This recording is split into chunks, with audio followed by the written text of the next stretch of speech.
नमस्कार। जय हिंद, जय भारत। भारतीय संस्कृति, सनातन धर्म, भारतीय धर्म, हिंदू धर्म और इसके अंतर्गत विभिन्न देवी देवताओं की पूजा, आराधना, प्रेयर और यह सब देखते हुए हमारे विभिन्न देवी देवताओं राम सीता, सीता राम, राधा कृष्ण, कृष्ण राधा, अनेक रूप से हम भगवान की पूजा करते हैं। इसके अंतर्गत मैं आज आपके समक्ष राधिका जी के जन्म के बारे में बताना चाहता हूँ। राधा, जी हाँ, राधा कृष्ण, कृष्ण राधा। और यह जन्म कहाँ हुआ, कब हुआ, कैसे हुआ और इसके संबंध में मैं आपको एक विशेष रचना आपके समक्ष प्रस्तुत कर रहा हूँ।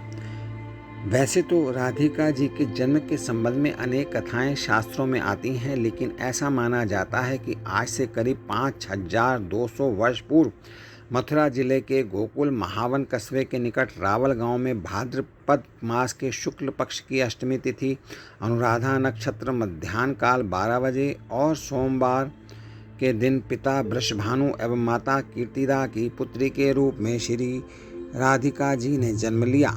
लेकिन कुछ दिन बाद उनके पिता महाराज वृषभानु जी ने वृंदावन में ही वृषभानुपुरा गांव बसाया, जिसे आज बरसाना के नाम से जाना जाता है। वर्तमान में यही बरसाना धाम राधा जी की गृह भूमि है। यही वह पवित्र भूमि है जहाँ श्री राधा जी ब्रज की अधीश्वरी के रूप में पूजी जाती हैं।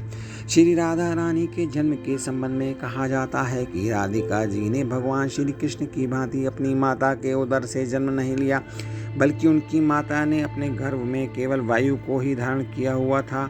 तब देवी योग माया की प्रेरणा से उन्होंने केवल वायु को ही जन्म दिया, परंतु वहाँ स्वेच्छा से श्री राधा जी प्रकट हो गई। श्री राधा रानी जी कलिंदजा कुलवर्ती निकुंज प्रदेश के एक सुंदर मंदिर में अवतरित हुई थी। जिस समय श्री राधिका जी का जन्म हुआ उस समय संपूर्ण दिशाएं निर्मल हो उठी थीं। तब महाराज वृषभानु और महारानी कीर्तिदा ने अपनी पुत्री राधिका जी के कल्याण की कामना से 2 लाख उत्तम गायें ब्राह्मणों को दान में दी।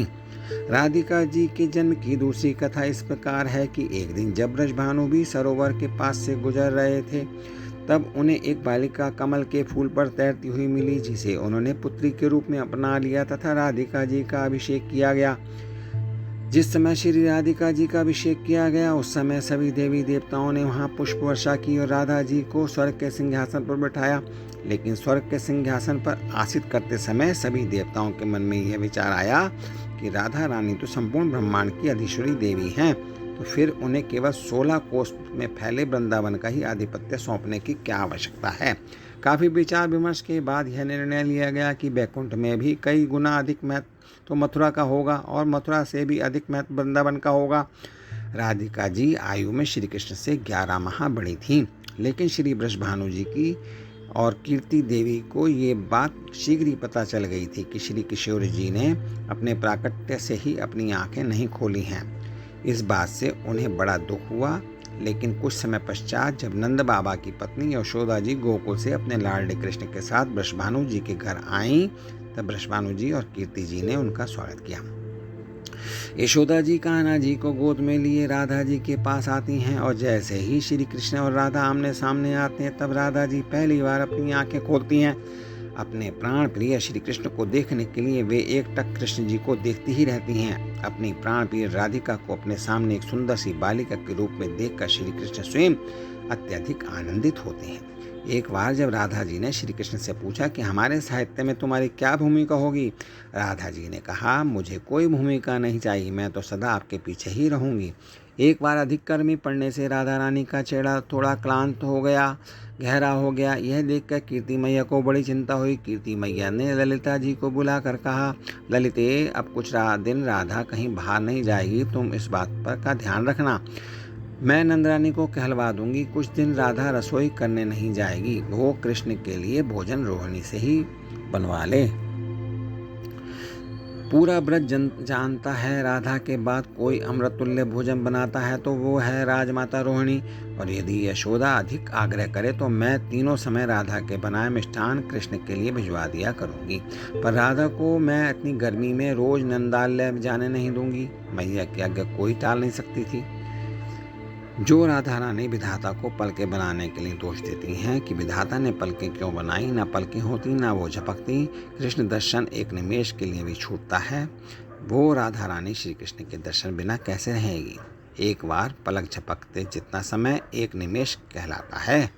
राधा रानी तड़प कर विधाता से मछली की पलकें मांगती हैं कि हे विधाता, मुझे मछली की आँखें क्यों नहीं दी। श्याम सुंदर सामने हों तो पलकें झपकाने में भी मुझे असह्य वेदना होती है।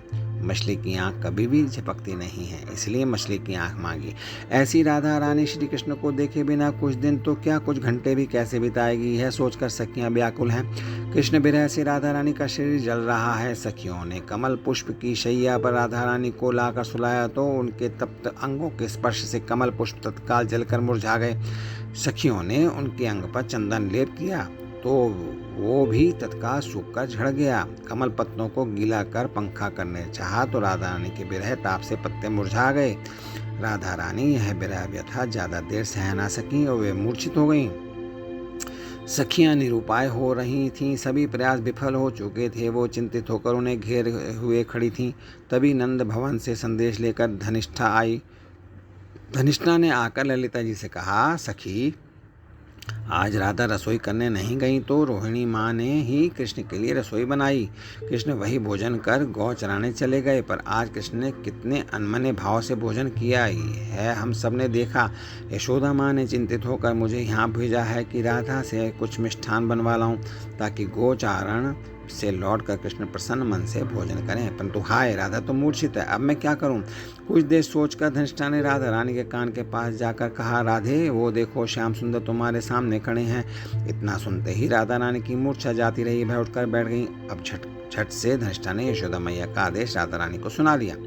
विरह तब से तापित होने पर भी राधा रानी ने जैसे ही धनिष्ठा के मुख से ब्रजेश्वरी का आदेश सुना, उन्हें मानो शरीर में प्रचुर बल मिल गया। राधा रानी सखियों से बोली, हे रूप मंजरी, शीघ्र चूल्हे को लीप कर उसमें अग्नि प्रज्वलित करो, यहाँ कढ़ाई ले आओ। ब्रजेश्वरी के आदेशानुसार मैं श्याम सुंदर के लिए भोजन बनाऊंगी। हे सखी, मैं प्रतिदिन जितने मोदक बनाती हूँ उससे 4 गुना अधिक बनाऊंगी। तुम सब मेरे स्वास्थ्य की तनिक भी चिंता मत करो। ऐसा कहकर राधा रानी चूल्हे के पास चौकी पर बैठ गई। यह महा आश्चर्य सखियां देख रही हैं, प्रेम की कैसी महिमा। कुछ देर पूर्व जिनके विरह ताप से तापित शरीर के संस्पर्श से कमल पंखुड़ियों की शैया मुरझा गई, वही राधा रानी प्रीतम के लिए मिष्ठान बनाने के लिए अग्नि के पास ऐसे बैठी मानो शीतल चांदनी में बैठी हों। धन्य है प्रेम, प्रियतम सुख के लिए आज अग्नि उनके शरीर को महाशीतल कर रही है। उत्तम प्रेम का कैसा औचित्य प्रभाव है ये। राधा रानी की प्रसन्नता, उनका चौगुना उत्साह देख ललिता जी कीर्ति मैया को बुला लाई और बोली, मैया, आप देख रही हैं ब्रजेश्वरी की आज्ञा पालन में राधा रानी का कैसा उत्साह है। यह सब मैया यशोदा के वात्सल्य प्रेम का प्रभाव है। वो राधा रानी से श्याम सुंदर जितना ही प्रेम करती हैं। इतना कहकर ललिता जी चुप हो गई, आगे कुछ न बोली। कीर्ति मैया बोली, सही कह रही हो ललिता, यशोदा राधा को देखे बिना एक दिन नहीं रह सकती। यशोदा राधा को अपने स्नेह से सिक्त कर देती है, अपना वात्सल्य उस पर उड़ेल देती है। उसका वात्सल्य इसके लिए आशीर्वाद है। इस आशीर्वाद से मैं राधा को वंचित क्यों करूं। ललिते, कल से तुम राधा को नंदालय जरूर ले जाना। यह सुनकर ललिता जी सहित सभी सखियां अत्यंत प्रसन्न हुई। इस प्रकार से राधा और कृष्ण, कृष्ण और राधा का प्रेम हमारे जीवन में यह शिक्षा देता है कि हमें बड़े ही प्रेम भाव के साथ अपने पति या पत्नी के साथ बड़े ही प्रेम भाव से रहना चाहिए और दोनों के विचार आपस में इस प्रकार से मिलने चाहिए कि पति और पत्नी 2 शरीर और एक जान हो। इन्हीं शब्दों के साथ मैं आप सभी के लिए शुभकामनाएं, मंगल कामनाएं करता हूं। आपके जीवन में आप हमेशा स्वस्थ, सुखी और संपन्न रहें। इन्हीं शब्दों के साथ मैं आपसे विदा लेता हूं। बहुत बहुत धन्यवाद। नमस्कार। जय हिंद, जय भारत।